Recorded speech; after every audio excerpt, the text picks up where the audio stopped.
Hola, ¿qué tal? ¿Cómo están? Bienvenidos una vez más a Sin Duda #asesórate a través del 98.5 del FM en el Heraldo Radio. Recuerda que nos puedes ver y escuchar en el canal de @GarridoLicona en YouTube. El día de hoy vamos a platicar sobre el tema de arrendamiento. Es un tema bien importante para todas las empresas, todos los empresarios. Y para hablar de este tema, voy a presentar a Salvador Garrido, que ya nos tiene muy abandonados debido a que ya es el asesor de negocios, pero en televisión. Salvador, ¿cómo te encuentras?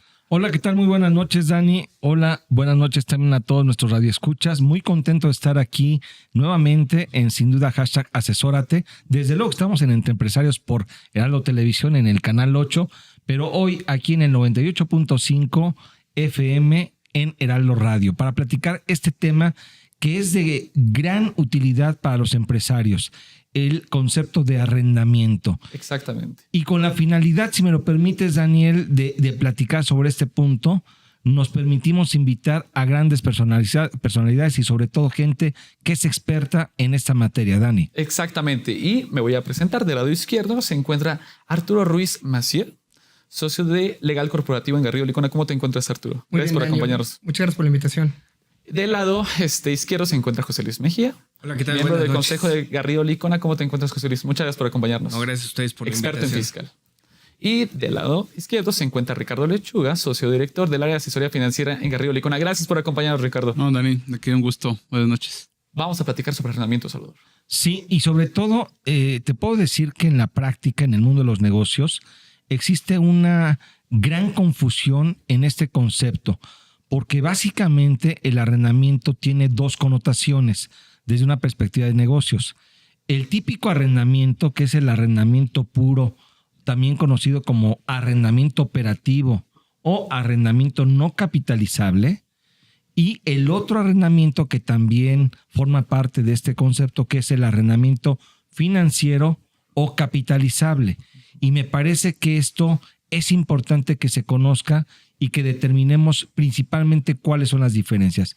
Y si les parece bien, para estos efectos, vale la pena que comencemos con el aspecto jurídico, Arturo. Totalmente. ¿Cuál es la diferencia de este concepto de arrendamiento que tiene dos bloques, el arrendamiento puro u operativo y el arrendamiento financiero? Desde su regulación hay diferencia, Arturo. Sí, claro. Y muy buena pregunta y creo que muchos de los que los escuchan nos va a servir el saber cuáles son los elementos de uno u otro. Ahora, empezando por la regulación, como comentabas, tienen dos regulaciones distintas si lo queremos ver así. El arrendamiento puro lo vamos a encontrar en el Código Civil y el arrendamiento financiero lo vamos a encontrar en la Ley General de Títulos y Operaciones de Crédito. Primera gran diferencia.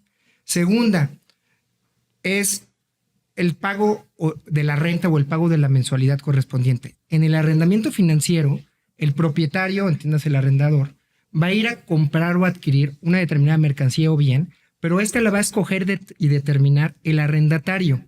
El arrendatario básicamente le va a decir, lo quiero con estas características y lo necesito con estas condiciones. Y el arrendatario va a ser el responsable de recibirla en este sentido. Ahora, ese es el primer tema. Segundo tema, el monto de la renta va a ser más elevado en un arrendamiento financiero que en un arrendamiento puro.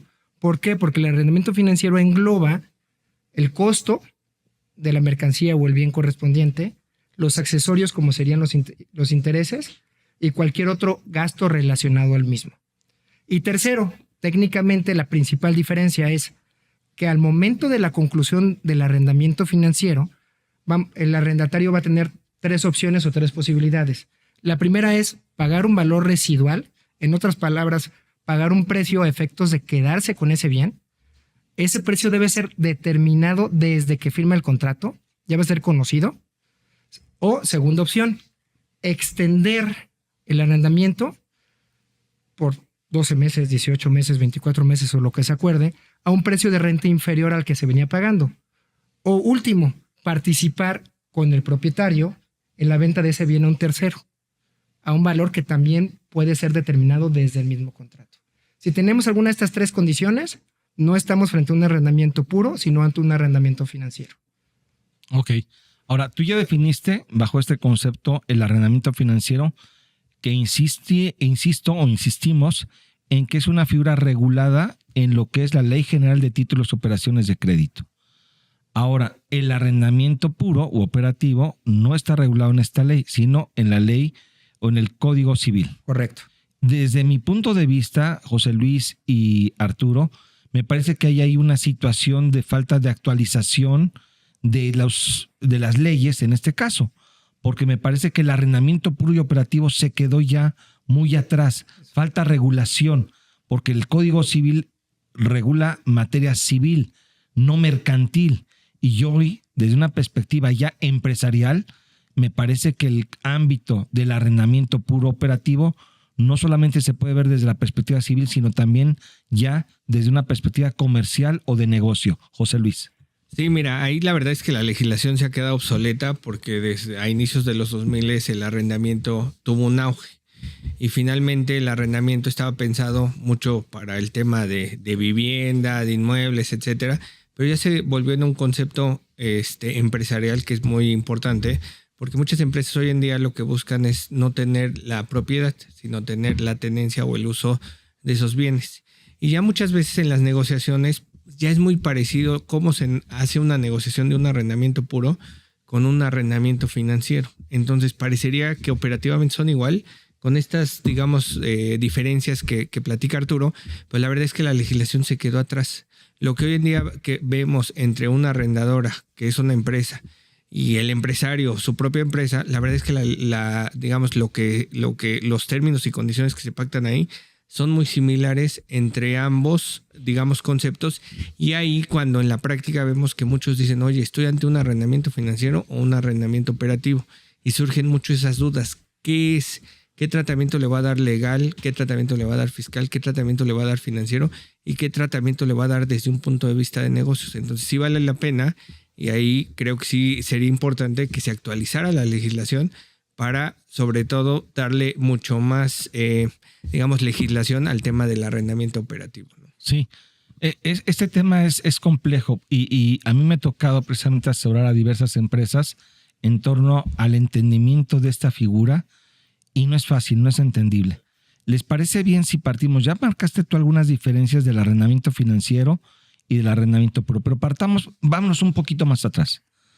El arrendamiento per se es el otorgamiento del uso goce temporal.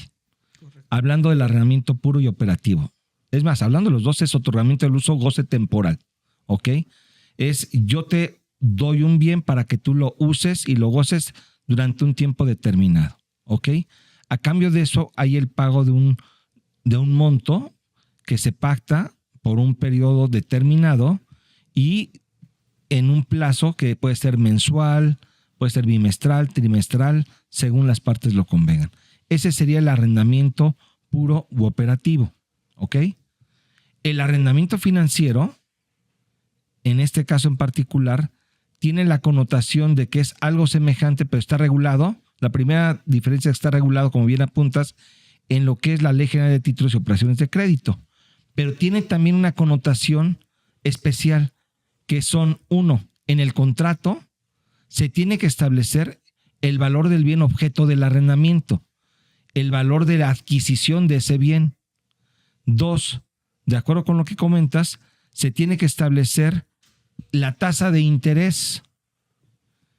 Y tres, que eso es algo sumamente importante, existen opciones en el término de lo que sería el contrato de arrendamiento financiero, que es el que tú puedas comprar el bien al término del contrato, el que puedas tú prorrogar el contrato de arrendamiento o finalmente que se venda a un tercero y que participes como arrendatario del ingreso o de la utilidad de esa venta. ¿Es correcto? Es correcto.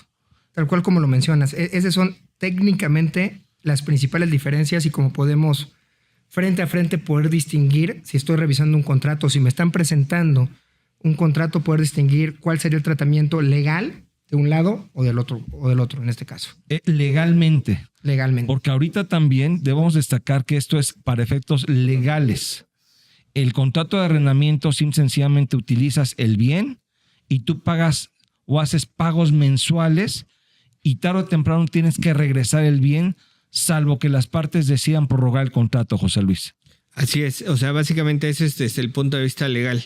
Entonces, cuando nosotros tengamos, digamos, a la vista dos contratos, si yo digo, bueno, trae el valor del bien, Entonces, lo más seguro es que es un arrendamiento financiero. En un arrendamiento puro no trae el valor del bien. Voy a poner un ejemplo muy sencillo para la audiencia. Oye, si yo voy y rento una casa donde voy a vivir, yo no sé cuánto vale el inmueble. O sea, nunca va a decir cuál es el valor del inmueble, ¿no? O si hay una tasa de interés, realmente eso no lo sé. Y ahí vamos a ver claramente un arrendamiento puro. En cambio, en el arrendamiento financiero, sí voy a conocer el valor del bien, sí voy a conocer la tasa de interés y además me voy a casar con alguna de las 3 opciones que han venido comentando. Creo que esas son las características que debemos de ver en un contrato para ver si estoy ante un arrendamiento financiero o un arrendamiento puro. ¿Qué es lo que ha sucedido en la práctica y muchas veces se confunde? Que hoy en día ya en el mundo empresarial el arrendamiento operativo puro es muy similar al arrendamiento financiero. ¿En qué sentido? Que muchas veces se otorgan las mismas opciones terminales que estábamos platicando. Aún y cuando se otorgan como unas opciones, sigue sin saber el precio del bien y el interés. O sea, muchas veces por eso se confunde y existe esa duda en la práctica. Oye, yo estoy en un arrendamiento, pero yo sé que lo puedo comprar al final del bien. Bueno, eso no lo hace en términos generales un arrendamiento financiero, porque ya decíamos, tener que cumplir la característica del valor del bien, la tasa de interés y las opciones. Entonces, hay muchas cosas que son similares, pero creo que sí hay ciertas características que lo distinguen uno de otro. Y es muy importante el poder determinar legalmente el tema si estoy frente a uno u otro por las implicaciones y responsabilidades que vamos a tener si estamos frente a un arrendamiento financiero o frente a un arrendamiento puro. Cambian completamente. Sí, que ahorita si quieren tenemos que ir a una pausa, Daniel. Vamos a retomar este concepto para marcar bien claras, repasar los temas legales y posteriormente vamos a ver y a continuar con estas diferencias en el mundo de los negocios. Daniel. Estamos en Sin Duda Hashtag Asesórate. Estamos platicando sobre arrendamientos. Estamos en el 98.5 del FM. Regresamos. Asesórate. Asesórate. Asesórate. Asesórate. Asesórate. Asesórate. Asesórate. Asesórate. Asesórate. Asesórate. No nos cansaremos de decírtelo. Asesórate. Garrido Licona. Asesoría fiscal, legal, financiera y de negocios. Visítanos en garridolicona.com. Hola, ¿qué tal? ¿Cómo están? Bienvenidos una vez más a Sin Duda Hashtag Asesórate a través de 98.5 del FM en el Heraldo Radio. De la mano de nuestros expertos y de nuestro asesor de negocios al cual le doy la bienvenida. ¿Cómo estás? Fidel Camarillo, vicepresidente de Garrido Licona. ¿Cómo te encuentras? ¿Qué tal, Daniel? Muy bien, muy buenas noches. Tuvimos un programa que hablamos de cómo pueden obtener mayor flujo y hoy en día es importante que las empresas vean como ciertas alternativas, como la devolución de impuestos, ¿no? Sí, tuvimos un webinar hace unos días en el que comentábamos qué pasaba muchas veces con las negativas que por parte de las autoridades. Y en esa parte tenemos que ser muy conscientes si es una negativa o es un desistimiento, porque son tratamientos totalmente distintos y formas de atacarlo. Entonces tenemos que cuidar muchos aspectos y creo que lo principal es evitar cómo llegar a esas negativas o esos desistimientos, que vamos a ir platicando durante el transcurso del programa. Perfecto. Vamos a platicar sobre la negativa de devolución de impuestos que se hizo mal. Y para hablar de este tema, voy a presentar a Asael Apolinar, socio de investigación fiscal de Garrido Licona. ¿Cómo te encuentras, Asael? Muy bien, Daniel, muchas gracias. Gracias por acompañarnos. Asa, ¿cómo estás? Muy bien, buenas noches. Miguel Ángel Garcés, socio de devolución de impuestos en Garrido Licona. ¿Cómo te encuentras? ¿Qué tal, Fidel? ¿Cómo están? Buenas noches. Gracias, Dani. Gracias por acompañarnos. Asa, buenas noches. Es un tema que a veces no se toca, el tema de la negativa de devolución de impuestos, pero que es muy común, ¿no? Esta situación. ¿Y qué se hizo mal? Vamos a platicar en estos bloques. Pero para iniciar, Fidel, hay dos conceptos, que es desistimiento y negativa, ¿no? Sí, comentaba ya hace un inicio que la negativa o el desistimiento, que son tratamientos distintos. Porque la negativa, cuando el SAT te niega la devolución, es que si no vas tú a otro proceso ya, déjame llamarlo, que tienes que ir ante un recurso o ya está un juicio, puedes perder el derecho. En el caso del desistimiento, sí tienes la oportunidad nuevamente de poder presentar el trámite ante las autoridades fiscales y obtener tu saldo a favor. Tienes que revisar cuáles fueron las razones por las cuales las autoridades no quisieron devolverte. Pero sí es súper importante identificar al momento de que te llega una resolución si es una negativa o es un desistimiento, porque los tratamientos son totalmente diferentes, como los comentaba. Y básicamente la diferencia es que en la negativa la autoridad ya revisó la información, quedó satisfecha con la información y concluye que no es procedente el saldo a favor. Te está diciendo, ya lo revisé y es improcedente lo que me estás solicitando como saldo a favor. También puede haber una negativa parcial de un saldo a favor. ¿Cuándo sucede esto? Cuando la autoridad fiscal revisa la información y dice ciertas erogaciones, ciertos gastos no cumplieron todos los requisitos que establecen las normas, y entonces si me pediste 100 de saldo a favor, solamente te devuelvo 90. Eso es una negativa, y como bien comentabas, Fidel, ante una negativa parcial o total de un saldo a favor, se tiene que interponer de manera inmediata algún recurso, que puede ser el recurso de revocación o bien ya directamente un juicio de nulidad ante los tribunales. Sí, aquí en este caso también es bien importante recalcar los tiempos, porque obviamente para una negativa tienes un plazo establecido por código, y también para efectos de lo que es el desistimiento como tal de una devolución, si bien no tienes un plazo para volver a ingresar, el punto fino es verificar que ese plazo, si son devoluciones anteriores, no vaya a chocar con el tema de la prescripción, porque igual si ya prescribió el saldo, ya no tienes derecho a hacer, porque no se considera como tal una gestión de cobro el desistimiento que te hayan hecho la autoridad inicialmente. Y allá en la parte del desistimiento es importante comentar que a diferencia con la negativa, en el desistimiento la autoridad, no obstante que le entregaste la información, puede estar concluyendo que el saldo a favor no es procedente como lo estás pidiendo, o tal vez que efectivamente no le entregaste toda la información que la autoridad estaba esperando. Ahí en el caso del desistimiento de la autoridad no califica, no dice no te corresponde ese saldo a favor o está mal, no. Simplemente dice o no me entregaste de forma correcta la información, o por un tema de metodología que se da mucho en periodos preoperativos, no es correcta la forma en que me lo pediste. Okay. Es correcto. De hecho, lo puedes sintetizar en que en la resolución de la autoridad te dice que no cuenta con los elementos suficientes para poderse pronunciar al respecto. Pero digamos que el desistimiento sí lo puedes volver a solicitar. Digamos que es como, Sí, claro. mira, no te estoy diciendo que no, solamente no estoy muy seguro de que haya, vuélvelo a pedir, ¿no? Ahí solamente tienes que tener cuidado en el tema de prescripción. Que es el periodo de tiempo, ¿no? Porque si te desisten y no haces nada, te tardas, bueno, luego la presento, puede ser que puedes perder el derecho. Y la pensión. negativa, por lo que entiendo, entonces es, para mí no existe el saldo a favor, no vuelvas a pedirlo porque no existe para mí, ¿no? Que es en lo que nos vamos a enfocar. Así es. Perfecto. Ahora, el tema de este bloque es que negativa de devolución de impuestos, que se hizo mal. Y vamos para ahondar sobre estos puntos, ¿cuál sería como algunos aspectos por los cuales, o los más importantes por los cuales te hacen una negación de devoluciones de impuestos? Yo creo que ahí es importante sí considerar en primera instancia posibles criterios que hoy ya tiene la autoridad y que en algunos casos ya están inclusive sustentados en sentencias y jurisprudencias de los tribunales. El que está hoy día más fresco es el tema de la compensación. ¿Qué sucede? ¿Qué hacían muchas empresas? A ver, sobre todo las operaciones intercompañías. Empresa A le presta un servicio, le vende un bien a la empresa B. Y viceversa, la B a la A. En lugar de intercambiar flujos de efectivo de manera individualizada por los servicios o bienes que se vendieron, lo que hacen es sentémonos en la mesa y veamos, tú me debes más o tú me debes menos, y entonces simplemente te pago la diferencia. Ajá. Recientemente ya venía un criterio de la autoridad que decía, cuando se trata de IVA acreditable, ¿qué es el IVA acreditable? El que se genera de tus erogaciones, de tus gastos, tiene que estar efectivamente pagado para que lo puedas acreditar.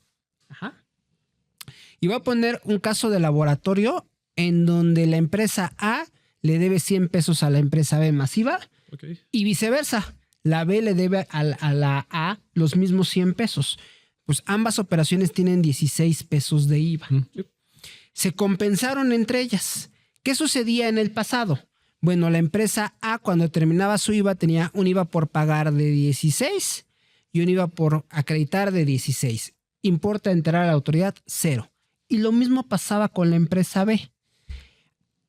Con el nacimiento de ese criterio por parte de la autoridad y después de la jurisprudencia, lo que nos dicen es, si las empresas A y B hacen la compensación, entonces el empresa A tiene que entrarle 16 pesos a Hacienda y la empresa B también 16 pesos a Hacienda. Y ninguno de los dos puede acreditar Okay.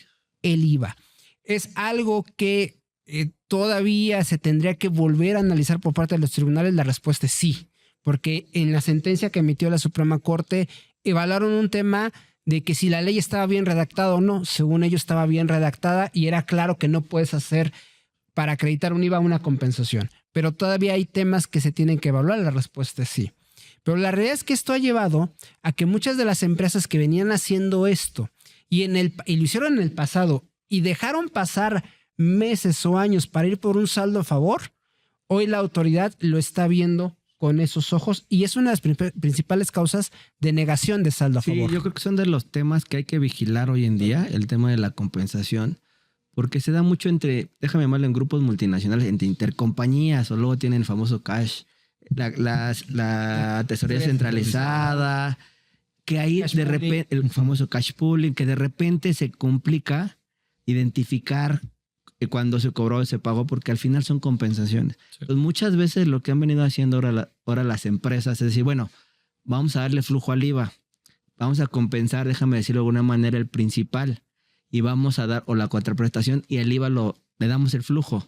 Pero ahí hay un tema importante, Miguel, porque creo que en el tema de CFDI es donde se nos complica cuando queremos hacer una operación de esa manera. Sí, porque obviamente cuando tú emites este efecto, o sea, cuando haces operaciones intercompañías o con un tercero, si no está pagado en un principio la operación, entonces tienes que emitir un CFDI que es el famoso PPD, ¿no? Parcialidades o diferido. En ese sentido, cuando la operación es pagada, en este caso, tomando tu ejemplo, Fidel, por una tesorería centralizada, en el proceso de contabilidad, en el proceso de operación de la misma empresa, se pierde el momento en el cual efectivamente se pagó, ¿sí? Y es posible que incluso ya nada más lo vea reflejado. Hemos visto algunos casos donde solamente lo ve reflejado desde un punto de vista contable, sin tomar en consideración que no se emiten los CFDIs de complemento de pago para precisamente justificar el hecho de que el CFDI inicial en modo PPD ya fue pagado. Inclusive hace poco hay un criterio por parte de la Prodecon que también puede ser bastante cuestionable, pero creo que es la línea que van a marcar en ese ejemplo que ponías, Fidel, en donde dice, sí lo puedes hacer así, pero es en tiempo real. Es decir, no te acepto que hace 6 meses compensaste la operación y hoy hagas los flujos de IVA, sino que si hoy vas a hacer la compensación en agosto me hacen los flujos de IVA también. O sea, son consideraciones que las empresas hoy, cuando vayan a las devoluciones de IVA, tienen que hacer ese análisis, ese diagnóstico previo para ver en dónde están esos criterios donde la autoridad les puede estar deteniendo una devolución. Y déjenmelo ponerlo así. Creo que es importante tener ese diagnóstico. ¿Por qué? Porque puede ser que alargues una devolución por algo que dices, a ver, si ya sé que las tengo de perder, mejor bajo eso del saldo a favor y me voy únicamente con lo que estoy seguro va a devolver. Puede ser la diferencia entre obtener una devolución en 3 meses o irte a 1 año para obtener una devolución o más. Sí, sobre todo que ya el criterio ya está estandarizado por parte de la autoridad. Ya no, antes ese criterio no lo compartía al inicio de cuando entró en vigor esta parte o el conocimiento de la jurisprudencia. Grandes contribuyentes no estaba tan de acuerdo en ese sentido. Hoy en día, regionales y grandes contribuyentes, todos parejos, todos tienen ese mismo criterio. Entonces, completamente de acuerdo con lo que dice ASA, hay que evaluar si realmente vas a bajar ese saldo, ese monto de tu saldo a favor e ir por lo que sí efectivamente va a proceder. Perfecto. Pues estamos platicando sobre el tema de negativa de devoluciones de impuestos que se hizo mal. Estamos en el 98.5 del FM. Regresamos. El outsourcing no es indebido y no ha desaparecido. Hoy se le conoce como servicios especializados. Lo que es indebido es que tú o tus proveedores no estén correctamente registrados ante la autoridad y no cumplan con los requisitos establecidos. Esto puede traerte consecuencias fiscales, legales e incluso penales. Evita riesgos innecesarios. Contáctanos. GL Working. Working for you. www.glworking.com. Estamos de vuelta en Sin Duda Hashtag Asesórate a través de 98.5 del FM en el Heraldo Radio. Si nos estás viendo en YouTube, recuerda suscribirte al botón de aquí abajo y ver todos los episodios de Sin Duda. Suscríbanse, por favor, y no se pierdan todos los martes Sin Duda Hashtag Asesórate. Y hemos hablado de diversos temas de fiscalización. Sin embargo, hay uno que no hemos tocado tanto, que es muy importante, ¿no? La fiscalización a grandes empresas, a las multinacionales llamadas. Yo te diría que principalmente hoy en día fiscalizan ese tipo de empresas. Sí. Déjame decirles, las multinacionales o muchas veces grandes contribuyentes, que la mayoría de los multinacionales son grandes contribuyentes, no todas, pero en general sí. O sea, yo creo que ahí es donde las autoridades han apretado día con día, porque ya son empresas que tienen fiscalizadas y van a seguir operando y van a seguir fiscalizando. Entonces hay que cuidar todavía mucho más todo lo que tiene que ver, y ahorita vamos a platicar más adelante, con los temas que se tienen con operaciones con partes relacionadas. Exacto. Que estas famosas partes relacionadas que son multinacionales, son empresas subsidiarias de una empresa en el extranjero, pues en Estados Unidos, en Europa, en cualquier parte del mundo, que tienen, normalmente por ser sus subsidiarias van a tener operaciones, sí, las famosas operaciones intercompañías, ya sea de un préstamo, de una compra, de lo que sea. Entonces de ahí se vienen muchas cosas y que las autoridades no han dejado de visualizar y van a seguir viendo durante mucho tiempo, y bueno, creemos que todo el sexenio que viene va a ser muy similar. Va a ser similar el tema de fiscalización. Para platicar de este tema, doy la bienvenida a Viviana García, que la semana pasada también nos acompañó. Viviana García, asociado de Controversia y Litigio Fiscal de Garrido Licona. ¿Cuándo te encuentras? Muy bien y encantada de estar aquí con ustedes. Gracias por acompañarnos. La semana pasada también hablamos con ella de tema de fiscalización. Vamos a retomar este tema. Es que no, este tema no podemos dejar. Y va a ser. Podemos continuar. Vamos a seguir sobre la misma línea. Y bueno, gracias por acompañarnos, Lalo. Eduardo Baños, socio director de precios de transferencia de Garrido Licona. ¿Cómo te encuentras? Todo bien. Muchas gracias por la invitación, Fidel, Bouchan. Entonces, vamos a hablar de estos temas tan interesantes en este momento. Fidel, ya nos platicaste a grandes rasgos como preámbulo que es una multinacional. No sé si quieran complementar esta idea para no partir de lo obvio. No sé, Lalo, Viv, ¿o quedó claro este tema? Yo creo que Fidel lo dejó bastante claro, pero vamos a partir de lo esencial, ¿no? Hasta ya eres experto en grupos multinacionales, aparentemente.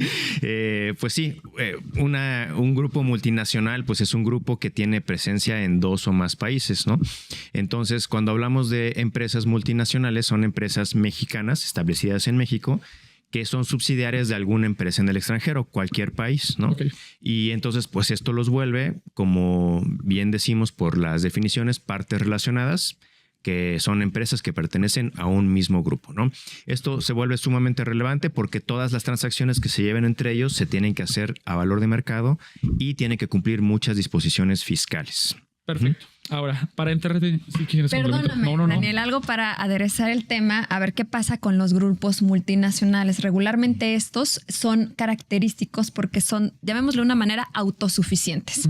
En una parte tienen la producción, en otra parte tienen la exportación, importación, logística, todas tienen una cadena de valor en la cual operan, y si bien alguna utiliza ciertas, o más bien realiza ciertas funciones, otras tienen otras tantas, y con ello pues, llegamos a todo un ecosistema. Ok, perfecto. Queda bastante claro. Al final... Sí, creo que eso, como bien apunta Vivi, se vuelve muy importante porque desafortunadamente en la práctica fiscal, déjame decirlo de alguna manera, este tema de esquemas multinacionales se operan, como bien apuntan, tienen la que comercializa, la que prestaba el servicio en su momento, que ahorita ya no se puede de esa manera, la que lleva el tema de logística. Sin embargo, muchas veces había muchas alternativas fiscales en lo cual hacían que al momento de hacer este tipo de operaciones buscaban alojar la utilidad en algún otro país, en un país que a lo mejor no estaba pagando un impuesto. Entonces, lo cual las autoridades, por supuesto, se han dado cuenta de ese tema y ya llevan un ratito iniciando con la con la fiscalización. Sí. Entonces, eso se vuelve súper importante, y luego incluso en materia de precios, que tal nos puede comentar, pero es lo que están revisando hoy en día, Vivi. Exactamente. Hay ciertos rubros que en específico revisan. Ahorita vamos a profundizar en cada uno de ellos, pero también ciertos sectores, porque como bien sabemos, año con año, desde ya hace más de 5 años, el SAT ha estado publicando un plan maestro de fiscalización que va enfocado para grandes contribuyentes. Como bien decía Fidel, la mayoría de las multinacionales son grandes contribuyentes. ¿Qué es un grande contribuyente? Pues toda aquella empresa que en el ejercicio anterior tuvo ingresos acumulables de más de 1.500 millones de pesos. Entonces, cuando voltean a ver estas empresas, el SAT hace todo un análisis donde dice, oye, ¿cuáles son los sectores que están siendo más rentables? ¿Y por qué están siendo más rentables? ¿Qué es lo que está pasando? Las operaciones, cómo las están valuando, cómo están alojando las utilidades de acuerdo con las funciones que cumple cada una en el grupo empresarial. ¿Y qué es lo que pasa? Por ejemplo, vemos en el último año, cada año cambian algunos, entran o salen algunos sectores en específico. En el último año, en 2024, vemos que parte de este listado, pues cuáles son las empresas que se dedican al tabaco, a bebidas alcohólicas, a tecnología, porque es algo que está revolucionando mucho el mundo, no solamente el tema de fiscalización, sino en el mundo, el tema farmacéutico. Desde la pandemia vimos que eso era, si ya era un boom en materia de ingresos, pues ahora lo es, ¿no? Muchísimo más. Automotriz, tema de importación, exportación. Entonces, es un gran cúmulo de sectores y puntos a revisar en estos sectores. Es un mercado enorme y hoy en día por eso es tan importante que todas estas empresas que forman parte que presten atención a ciertas operaciones, a las cuales vamos a comenzar ahora. Incluso en el sector, de acuerdo como bien apuntaba Vivi, de acuerdo a la actividad, las autoridades ya han dicho, a ver, si tú haces un tema de comercialización, tú tendrás que estar pagando mínimo de tus ingresos el 5%, por poner un ejemplo, sí, de manera de impuestos. Y cuando ellos van y revisan que tú estás pagando el 1%, cañón. Sí. Si eso no deberá ser de esa manera, ellos tendrían que estar pagando. Entonces empiezan a revisar. O sea, no quiere decir que esté mal lo que estás pagando, pero hay que ver que está trasfondo, y esa es la parte donde entra el tema de fiscalización. Vienen a revisar porque desde ese momento ellos se dan cuenta que de acuerdo a sus estadísticas que ellos generaron y lo que ellos estimaban, no estás pagando de una manera correcta, dependiendo de cada sector en particular. Así es. Tocaste un punto muy interesante, Fidel, porque es el tema de tasas efectivas. Sí. Que ya también se publican, año con año se han ido incrementando los sectores en los cuales ya el SAT tiene un análisis holístico de todas estas empresas y sectores y cómo se comportan. Sí, perdón, Lalo, y en materia de tasa efectiva es donde entra precios, porque por ahí manejan las tasas, esa es la realidad. Justo eso iba a mencionar, Fidel. La tasa efectiva que bien estamos comentando, pues es una medida de cuánto impuesto se paga aquí en México, ¿no? Y al pertenecer a un grupo multinacional o al ser subsidiario de un grupo multinacional, pues justamente eso es lo que quiere ver el SAT, ¿no? Que se esté pagando justamente lo que se deba pagar aquí en México, ¿no? Porque ¿qué pasa? Lo mencionamos un poco ya en los comentarios iniciales. Pues es común que existan algunas empresas e incluso no irnos al extremo de paraísos fiscales o en jurisdicciones donde no se paga impuesto, no. En otros países donde se paga una tasa igual o incluso más alta que aquí en México, pero lo que busca el SAT es que pues no se vaya ingreso, no se vaya impuesto del país únicamente por no estar en el país, por estar en otra jurisdicción, ¿no? Es lo que trata de proteger y por eso la fiscalización a empresas multinacionales. Esta salida de capital o esta salida de impuestos pues se puede dar de muchas formas, con muchas transacciones. Las empresas o los grupos pueden ser muy creativos, tanto para bien como para mal, no los estoy juzgando, pero eso es justamente los temas que hay que cuidar. Entonces, el primer tema que hay que cuidar y tiene que ver con el tema de fiscalización es el tema de tasas efectivas. Totalmente. ¿Qué otro punto podemos hablar que hoy en día está prestando atención la autoridad? Mira, uno de los temas principales y que no necesita mucha creatividad, y eso es lo malo, es todo el esquema de financiamiento que hay en un grupo. Sí. Es muy fácil decir, mándale un préstamo a la subsidiaria en México. ¿Por qué? Pues no lo necesitamos. No importa, tú mándaselo. ¿Por qué? Porque es una forma muy fácil de sacar dinero a través de deducción por pago de intereses y que realmente pues no necesitas mucha documentación. Necesitas a lo mejor un contrato, los pagarés, el papel de trabajo y ya. Aparentemente, ¿no? Pero el SAT ya únicamente no está pidiendo eso. Ya te está diciendo, óyeme, pues ya me estoy dando cuenta que este financiamiento lo estás utilizando únicamente para sacar dinero del país. Entonces necesito que me verifiques la razón de negocios de por qué necesitas ese dinero, por qué te lo están dando, para qué lo estás utilizando, entrada y salida de dinero, para que efectivamente veamos, primero, que lo necesitabas, que lo estás usando para propósitos del negocio, y segundo, que no es únicamente para tener una deducción y por lo tanto un menor pago de impuestos aquí en el país, ¿no? Que es un tema que ya reiteradamente hemos hablado. Este tema que mencionabas, Lalo, porque la razón de negocios, ya le hemos platicado, Fidel. O sea, Sí, pareciera que se sabe qué es, pero no se sabe. Es muy ambiguo. Mira, es muy ambiguo, como bien apuntas tú, pero sin embargo las autoridades cada día se fijan más en eso. Exacto. Porque aparte lo que ven ellos de una razón fiscal, que muchas veces dicen, no, a ver, fiscalmente pues sí me conviene, me ahorro, tengo una deducción. Tiene que haber una razón económica, principalmente para buscar, decir, a ver, si necesita ese préstamo, conviene apuntalarlo. ¿Por qué?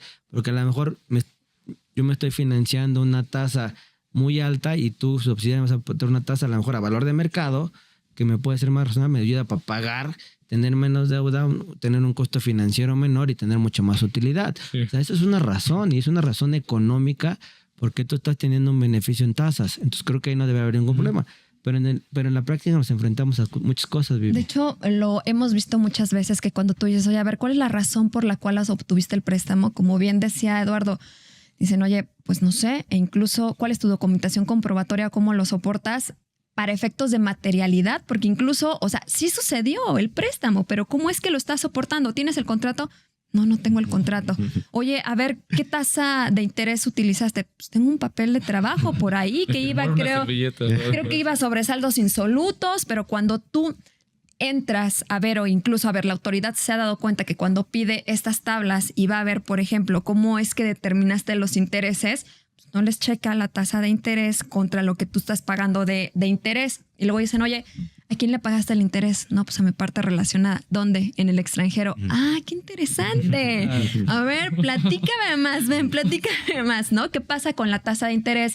¿Está valor de mercado? Si efectivamente estaba bien soportada con la documentación que tiene que ver con precios de transferencia. Y aquí es algo que tú ves muy seguido, Eduardo, en tema de tasas de interés, que es lo que tendríamos que estar cuidando. No quisiera interrumpir, está muy buena la charla, sin embargo ya nos están haciendo un ojito por parte de producción. ¿Qué les parece si vamos a un pequeño corte y seguimos platicando sobre fiscalización a multinacionales? Estamos en Sin Duda #asesórate a través de 98.5 del FM. Regresamos.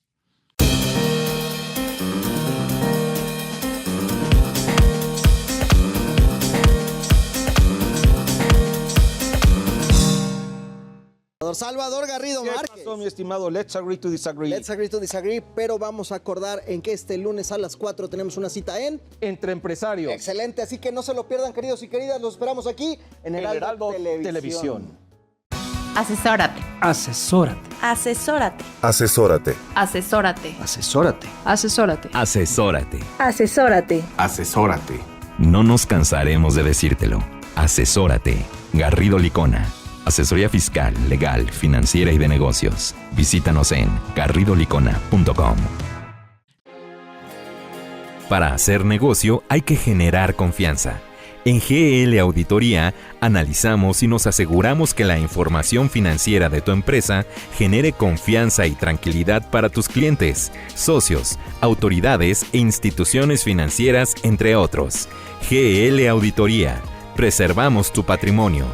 www.glauditoria.com. Estamos de vuelta en Sin Duda #asesórate a través de 98.5 del FM en el Heraldo Radio. Una pequeña introducción, Jesús. En días recientes ya tuvimos un cambio de gobierno en Estados Unidos y con ello trajo muchísimas noticias y mucha incertidumbre, pero tenemos a nuestros expertos para platicar de este tema. Así es, ya es obviamente oficial. Exacto. Que hay nuevo presidente en Estados Unidos y pues desde luego este nuevo presidente pues ya traía unos planteamientos de campaña y que seguramente vamos a ver formalizados a lo largo de su administración y que no dudamos que comenzando en enero pues empiece a actuar, si no es que ya está obviamente actuando y preparando el terreno para ello. Sabemos que es un gobernante ya probado con una visión muy proteccionista de su economía. Y bueno, pues eso es algo de lo que vamos a estar platicando, sobre todo enfocado a la parte tributaria. Exacto. Y cómo en México es que tendríamos que estar visualizando esos efectos y cómo abordarlos, ¿no? Exactamente. Para platicar de este tema, doy la bienvenida a José Luis Mejía, socio miembro del Consejo de Garrido Licona. ¿Cómo te encuentras, José Luis? Hola, ¿qué tal? Hola a todos, muchas gracias por la invitación y creo que es un tema interesante que sí va a traer un impacto en la economía mexicana, desde luego, y que vamos a estar platicando. Perfecto. Y ya recurrente. Nos acompañas casi cada semana, nos acompañas Arturo Ruiz Massieu, socio director de Legal Corporativo, Laboral y PLD. ¿Cómo te encuentras? Muy bien, ¿y tú? Bien, todo bien. Muchas gracias por habernos acompañado. Ya platicábamos sobre el TEMEC hace unas semanas, pero hoy en día tenemos esta certidumbre. Exactamente, porque tenemos, bueno, antes que nada, muchas gracias por la invitación otra vez, y gracias a todos por estar aquí escuchándonos. Precisamente hay varios temas vinculados con el TEMEC que platicamos ya hace una semana y fracción, que creo que pueden tener cierta relevancia o un impacto con esta nueva administración que, como comentaba Toño, ya está oficial y únicamente estamos en espera de que tome protesta, ¿no? Perfecto. Pues entremos de lleno. ¿Cuál sería Así es. Yo creo que, tema? bueno, me gustaría que iniciáramos platicando cuáles son de entrada las iniciativas en materia fiscal que pretende implementar el nuevo gobierno de Estados Unidos, José Luis, para ponernos en contexto y hacia dónde va, y vamos sobre la marcha platicando. Pues mira, digamos que dentro de lo que plantea el nuevo presidente de Estados Unidos, digamos que sí se plantea un cambio a nivel económico y a nivel de política fiscal, ¿no? Déjame explicar en qué pueden consistir los cambios. Digamos, tenemos en general en todas las economías dos grandes impuestos, ¿no? Los impuestos directos, que son el impuesto sobre la renta, y los impuestos indirectos, que puede ser un IVA o un impuesto especial sobre ciertos productos, ¿no? Hablando del impuesto sobre la renta, digamos que la política fiscal puede consistir en incrementar ese impuesto o disminuirlo. ¿Qué implica el aumentarlo o disminuirlo? Y estoy dando este antecedente ahora sí para explicar cuál es la reforma. Cuando tú incrementas un impuesto sobre la renta, en términos generales, contraes la economía. ¿Por qué? Porque obviamente si tú tienes menos dinero, obviamente tienes menos dinero para inversión, para ahorro, y generalmente se contrae la economía. Y por el contrario, si tú disminuyes los impuestos sobre la renta, un impuesto directo, lo que sucede es que en principio hay un incremento económico, pero también puede haber un incremento inflacionario, ¿no? La disminución de un impuesto sobre la renta para el gobierno o para cualquier estado implica pues una disminución en los ingresos tributarios, en este caso de Estados Unidos. Y eso implica obviamente un déficit si vemos ingresos, gastos de un gobierno, y eso obviamente implica como una empresa, ¿no? Al obtener menos, pues obviamente o gasta menos o sigue gastando igual, pero con deuda, ¿no? Aquí lo que está haciendo es, o lo pretendiendo es, oye, si ingreso menos, pero gasto más, igual o más. Exacto, y entonces eso implica que va a haber deuda del gobierno de Estados Unidos, ¿no? Y de algún lado tienes así es, recurso. Exactamente. Y por el contrario, ¿no? Si incrementas el impuesto, obviamente, pues vas a tener mayores ingresos tributarios, pero esto se puede desnivelar con el bajo crecimiento en la economía. Dicho lo anterior, ¿qué es lo que pretende, digamos, cuál va a ser la nueva política anunciada? Bueno, lo primero que pretende es una disminución en el impuesto sobre la renta respecto de la producción que se realice dentro de Estados Unidos. ¿Y en qué consiste esta disminución? Bueno, pues hoy en día lo que se plantea es que haya una reducción del impuesto sobre la renta federal, que es el 21%, y que se vaya a un 15%. Es decir, estamos hablando de 6 puntos porcentuales. Mucho. Que es bastante. ¿Y eso a qué lleva? Bueno, a que un inversionista tenga que tomar una decisión de dónde poner su negocio, su planta productiva. Oye, si yo la llevo a México, la producción y lo que se venda dentro de este país, pues implicaría un pago del impuesto sobre la renta del 30%. Mientras que si yo lo llevo a Estados Unidos, lo que se produzca dentro de ese país estaría al 15%. Estamos hablando de la mitad. Sí. Entonces, es una invitación al inversionista de llegar a Estados Unidos. Obviamente no se van a mover las plantas productivas que hoy en día existen en México, porque el mover una planta productiva por 15 puntos porcentuales, pues obviamente tiene un costo de tierra, un costo de personal. Sin embargo, mucha de la inversión que estaba buscando atraer México de otros países, pues entonces puede entrar en esta discrepancia de ¿a dónde voy? Exacto. A México o a Estados Unidos, donde hay un 15% de diferencia. Ese es que esto nada más para dejarle a la gente, y perdón que te interrumpa, o sea, estamos hablando del el mero aspecto fiscal. ¿Por qué? Porque obviamente hay otros factores que influyen o inciden en las decisiones de las empresas o de los empresarios en dónde establecerse o eventualmente en dónde reubicarse, ¿no? Porque todo este fenómeno, pues esto al final del día tiene una razón de ser, pensando en el fenómeno del nearshoring que pues sigue, digamos que ocurriendo. Así es. Uno de los principales factores que, como comentas, adicionales a considerar o que deben de considerar las empresas o que consideran las empresas es el tema de la fuerza laboral. la gran diferenciación entre el pago de que todavía tenemos entre el pago de salarios y prestaciones, exactamente, versus el que tenemos aquí en México, más la fluctuación cambiaria que, como lo hemos visto en los últimos días, pues la tendencia es que está yendo a la alta, ¿no? Que también se debe de considerar. Así es. Y bueno, y también, digamos, en términos generales hay una disminución de 6 puntos porcentuales, pero también se pretende que la tasa corporativa en términos generales baje del 21 al 20%. Es decir, va hacia la baja y lo que busca es que la economía de Estados Unidos no se contraiga, por el contrario crezca, ¿no? Pero eso de antemano puede traer inflación allá en Estados Unidos. ¿Por qué? Porque al disminuir la tasa del impuesto, pues obviamente la gente tiene más y entonces tiene más para invertir, pero también eso genera inflación de alguna manera, ¿no? Claro. Ese es uno de los principales cambios. Otro de los principales cambios que viene es la depreciación acelerada, ¿no? Que nosotros aquí en México lo conocemos como deducción inmediata. En términos generales se plantea que las inversiones puedan seguir teniendo una deducción acelerada. En México tenemos algo similar, nada más que destinado a ciertas industrias y limitado a ciertos montos. Acá, en principio, con la finalidad de que se invierta y haya inversión en Estados Unidos de bienes de capital, pues sí se plantea este estímulo o seguir ampliando estos estímulos que ya existen de depreciación acelerada, ¿no?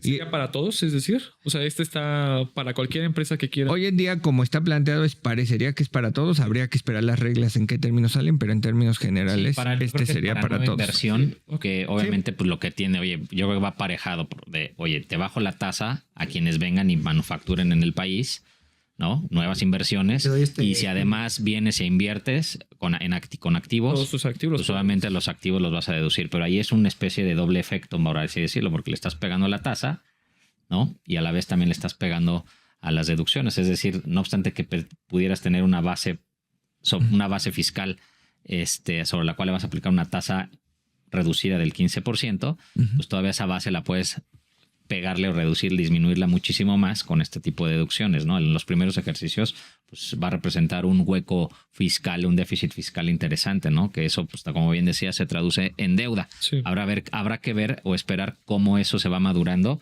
y lo plantea para yo creo que va a haber para ciertas industrias, ¿no? Así es. Y otro de los temas le está apostando no solo a la inversión, sino a la producción. O sea, es decir, un incremento en el Producto Interno Bruto.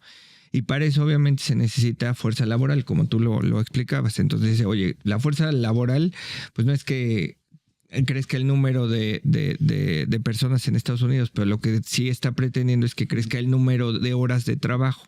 Y entonces, ¿cómo lo va a fomentar? Pues a partir de la exención o eliminación de impuestos sobre horas extraordinarias. Entonces, hoy en día, un empleado que trabaja ciertas horas pues va a tener la posibilidad de ampliar su jornada laboral, y el beneficio de hacer esto es que no va a pagar impuestos por estas horas extras. Entonces le está apostando a que también hay un incremento en la fuerza laboral, es decir, va acompañado de todo. Oye, quiero traer industrias, entonces les voy a disminuir el impuesto. Sí, claro. Quiero que inviertan y que sean activos nuevos, vamos a darles una depreciación acelerada. Queremos que crezca la fuerza de producción. No es que vaya a traer o dejar pasar migrantes, porque sabemos que, digamos, en términos generales hay una política antimigrante, pero entonces, ¿qué vamos a hacer con esa fuerza laboral? Pues vamos a estimular a que la fuerza laboral que no se modifica, pues se incremente a partir de una exención en el tema de horas extraordinarias. Eso, digamos que hay un paquete completo en donde lo que buscan es fomentar la industria, fomentar las plantas productivas en Estados Unidos a través de estos tres mecanismos, ¿no? Ok, eso digamos que da a notar a todas luces que lo que quiere es cuidar al empresario norteamericano, en donde, a ver, quien se quede en el territorio y produzca, va a gozar de ciertos beneficios. Entonces, pues obviamente eso genera que Estados Unidos pueda volverse atractivo, ¿no? Pero ¿qué pasa en la parte de comercio exterior? Sí, claro. Porque eso es una parte, y en la parte de comercio exterior obviamente tiene que también tomar ciertas medidas que van aparejadas. Así es, y aquí es donde viene el tema polémico, ¿no? Porque de alguna manera pues Estados Unidos es parte de los inventores del capitalismo, y entonces ahora con este nuevo presidente lo que busca es limitar justo ese libre comercio. Lo que está planteando es poner algunos impuestos de importación en aras de que en Estados Unidos se disminuya la importación y se incremente la exportación, ¿no? Y entonces lo que está planteando son a todos los países lo que les quiere poner es una tasa general del 20%. Hay quien dice que va a ser una tasa entre el 10 y el 20, dependiendo. Pero así al tema de China, sí le quiere poner una tasa del 60%. Es decir, lo que quiere es eliminar esa competencia. Hoy en día, uno de los grandes productores a nivel mundial es China. Dice, oye, ¿cómo los elimino? Pues prácticamente poniéndoles un arancel del 60% y a los demás países un 20%. En general, hay quien dice que puede ir del 10 al 20, pero prácticamente se plantea una tasa generalizada del 20%. Oye, José Luis, ¿y cómo incide? Porque en estos últimos 3, 4 años, yo diría como 5 máximo, pues hemos visto un crecimiento muy, muy destacable de la migración de empresas o el establecimiento, no migración, establecimiento, reubicación de empresas chinas en México. Y bueno, pues hemos visto un boom por ejemplo, en la industria automotriz de empresas que empiezan a comercializar e incluso a fabricar vehículos desde México con la finalidad de también llegar al mercado norteamericano y utilizar a México pues como una especie de trampolín, sí, porque obviamente México goza de beneficios a partir del TEMEC. Entonces, ¿esto cómo lo está visualizando Estados Unidos proteger? Porque al final del día yo no creo que eso también vaya a ser ojos ciegos, ¿no? Sí, bueno, uno de los temas que es lo que comentaba Arturo al inicio es replantear las condiciones del TEMEC. ¿Por qué? Porque tendría que ir acompañado esto. Porque hoy en día, digamos que en el tema de impuestos al comercio exterior hay un concepto de denominación de origen. Es en donde se producen los artículos. Entonces puede ser que China llegue a México o Canadá, por poner un ejemplo, sobre todo a México, y aquí se produzca. Al final del día, esa economía va hacia China. Entonces, si no replantea ese tema, pues en el TEMEC va a ser complicado que llegue a su objetivo de disminuir la política económica y plantear el tema de China, ¿no? Como... Este tema todavía da para más. Estuvimos en Sin Duda #asesórate como cada martes en punto de las 9 de la noche. Los esperamos el próximo martes. Nos vemos hasta luego. Bye.